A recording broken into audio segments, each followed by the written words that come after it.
Alright, back again, Luke here. And as you can see in front of you, this is that same troublesome Simpsons 4-player arcade PCB.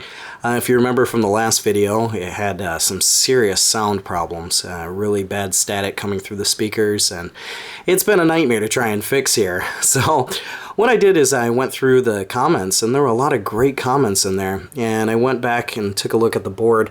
As you can see here, what I've done is I've done a lot of socketing around this area.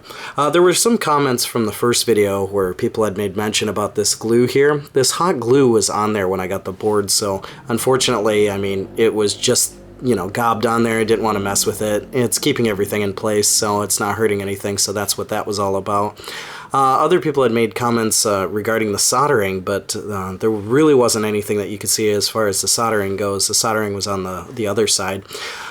With this chip here, you could obviously see that there was some soldering that somebody had done or tried to reflow it, which looked pretty bad in the first place, and even through the camera here, it probably doesn't look much better. But to kind of rewind here and take a look back at what was going on with it, I was having a lot of static issues, so what a couple of people had recommended was to replace the amp, and that's something that I wound up ordering before putting up the video, so I did wind up getting that in. I socketed this amp here, put it in, and it made the sound a little less staticky, but it still had the static, and what it had done on the other hand, it had taken two of the channels away. So I was getting two of the effects channels, I was getting like all of the effects, but the sound in the background was really quiet. And you would still hear the static in the beginning, like shh, shh.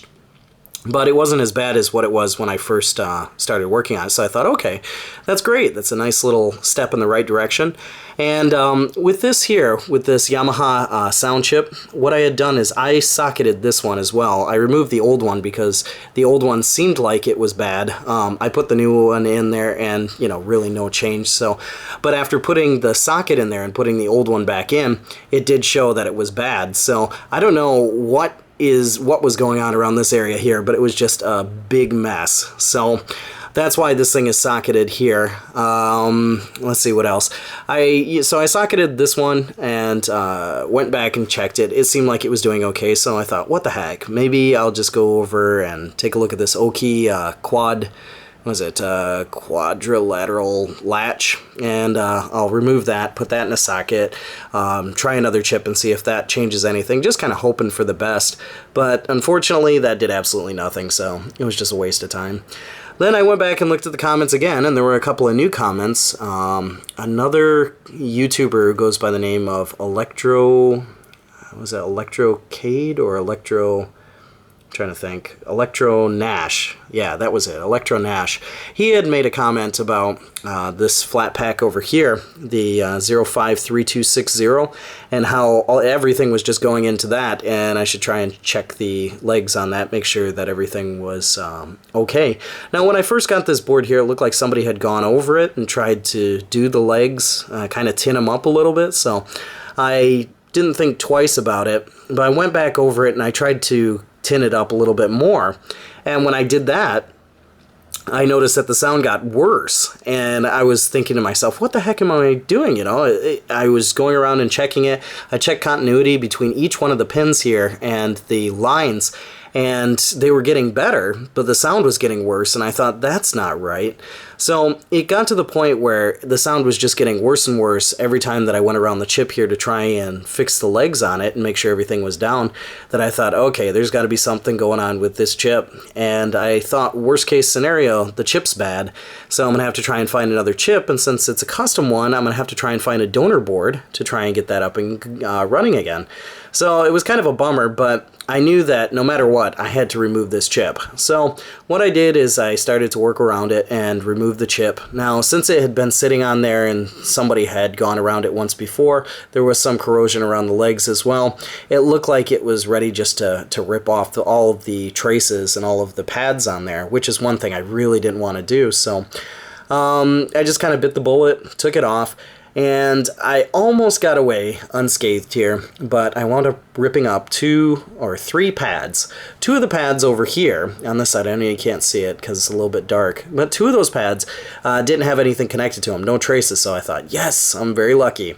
But right at the end here, one of the pads on this side wound up lifting up, and that was connected to a trace. So I thought, you know. And then the other traces slowly started coming up, and the pads started coming up as well, and that was getting more and more frustrating. But once I had gotten this off, on the bottom part of it, like under the chip, I noticed that it was just black. There was like tons of corrosion. There was a lot of flux residue on it. There were a lot of vias and a lot of through holes that actually had turned to that kind of concrete looking dry solder, and they weren't making a connection at all. So what I had to do was scrape away all of the stuff at the bottom here, and I came across another trace, which is probably hard to see. I know you can't see it here with the light, but where is it? There's a trace here, very fine trace that runs under the chip, and this trace was actually eaten away. So you can probably see it there a little bit better. This trace was actually eaten away. It links up to one of these legs over here on this side. And as I scratched away at the solder mask on it, it became more apparent that that was actually missing. And the other, like I said, the vias and the other through holes that were around here just had cottage cheese, like concrete-looking dry solder. So it took me forever to scratch away all of the residue that was over the top of them. I used my solder sucker to remove all of the leftovers. I put down some fresh solder through the holes, and I had to do it from the top as well as the bottom, because the bottom here wasn't doing very much. I couldn't really remove that much from the bottom, so because everything was just so dried, it looked horrible, and it was really hard to remove. So I did all that, cleaned it all up. It's kind of going to be hard here to take a look at the bottom. Probably see all the tissue and whatever was laying in there.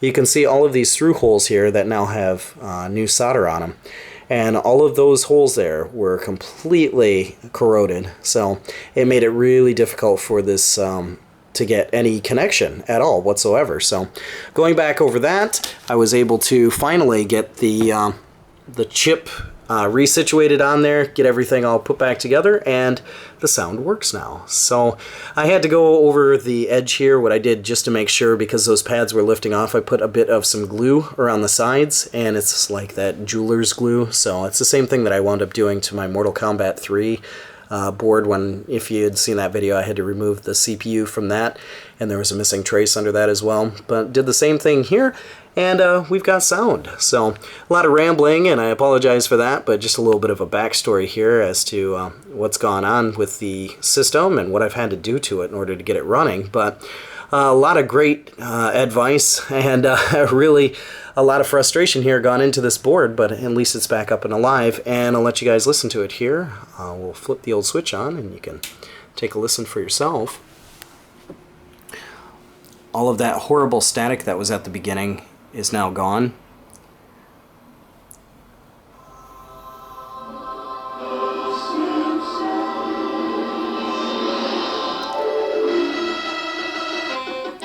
And you can hear it just sounds 10 times clearer. Now I know this is going to look pretty bad here because it's coming through the glass here on the front of the TV, and it's just got a lot of scrolling, but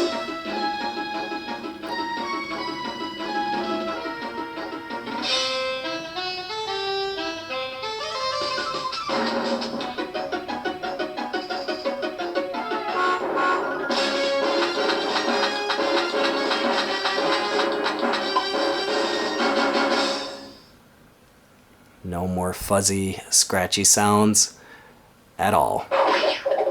Just super clear. And it was really a combination between the amp and that flat pack there underneath it with the traces and the bad connections. But we have a fully working Simpsons arcade PCB now, and very, very pleased about that. But hopefully we'll be able to get everything adjusted here so it doesn't look so bad through the camera and do some gameplay on it. But it is working, it's alive, and well, you can probably see before there was like a couple of parts where they were changing the TV station, and there was some, yeah, here, and there was some static, but now no static sounds at all. So once again, up and running here, and very happy to have this thing going again. And if anybody's having any trouble with a Simpsons arcade PCB, and especially with the sound section here, I definitely recommend looking around this area here with the amp. Take a look at this flat pack and look at the trace here, the one that's running under the chip, because that actually connects, like I said, to one of the pins on this side here. It's in between the ones that have traces to them. There's one that doesn't have a trace to it, and that's actually running back here to the sound effects chip. So yeah, that's it for right now, and hopefully I can get a video up here of some gameplay on this monster, but that's about all for me for right now. Like always, I'll put up another video here soon, so thanks for watching. Good Simpsons board. Yay.